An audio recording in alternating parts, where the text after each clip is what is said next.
Hello दोस्तों, नमस्ते, राधे राधे। मैं आपकी साधना दुबे आज आप सभी के सामने एक छोटा सा बहुत ही प्यारा नाच गीत लेके आई हूँ। दोस्तों, एक जनी हैं भैया, उनके अपने मायके में उनका मन नहीं लगा था।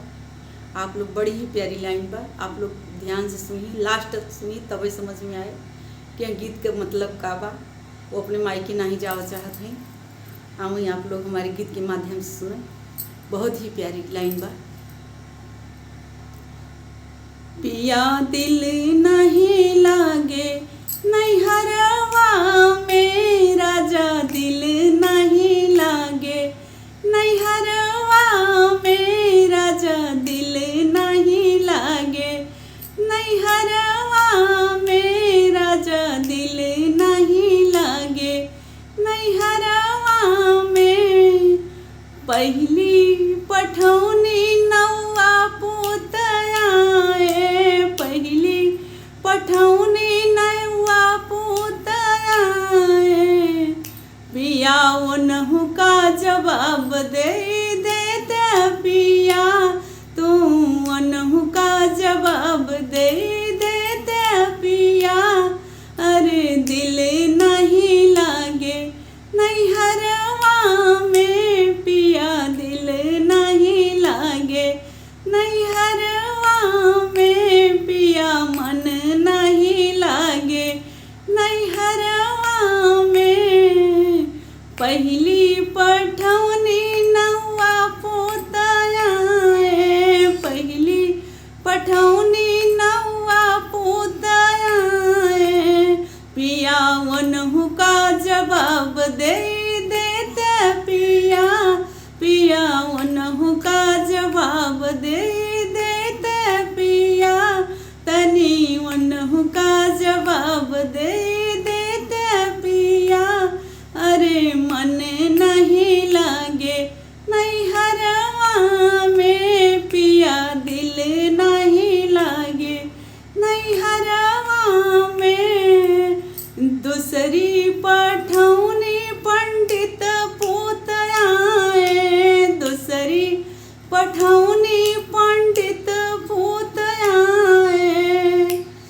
उनहु का जवाब दे देते, पिया अरे उनहु का जवाब दे देते, पिया अरे दिल नहीं लागे नैहरवा में, मोरा दिल नहीं लागे नैहरवा में, मोरा दिल नहीं लागे नैहरवा में।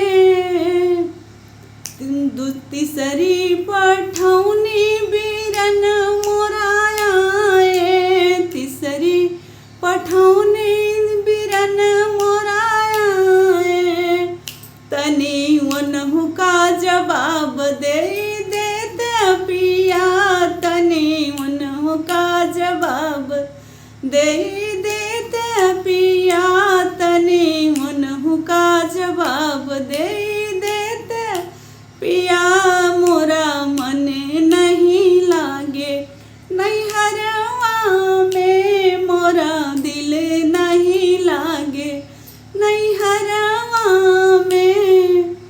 नौवा के जवाब दी है पंडित, जवाब दी है नौवा का जवाब दी है पंडित, जवाब दी है नहीं देबई जवाब अपने सरवा के, नहीं देब जवाब अपने सरवा के, नहीं देबई जवाब अपने सरवा के, राजा दिल नहीं लागे नैहरवा में, राजा दिल नहीं लागे नैहरवा में।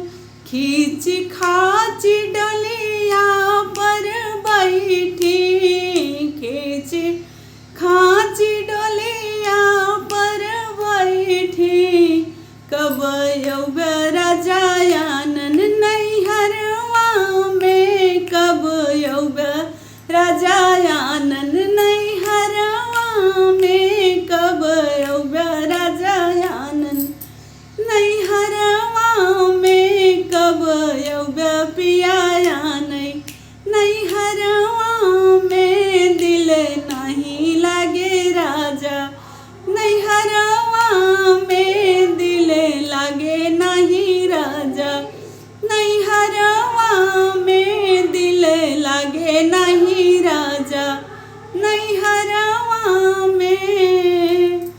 12 मास धन नैहर में रहबो, 12 मास धन नैहर में रहबो।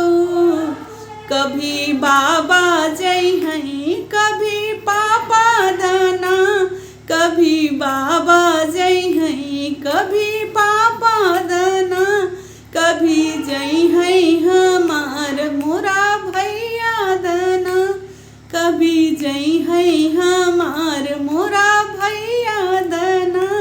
पिया दिल नहीं लागे नैहरवा में, पिया दिल नहीं लागे नैहरवा में, पिया दिल नहीं लागे नैहरवा में।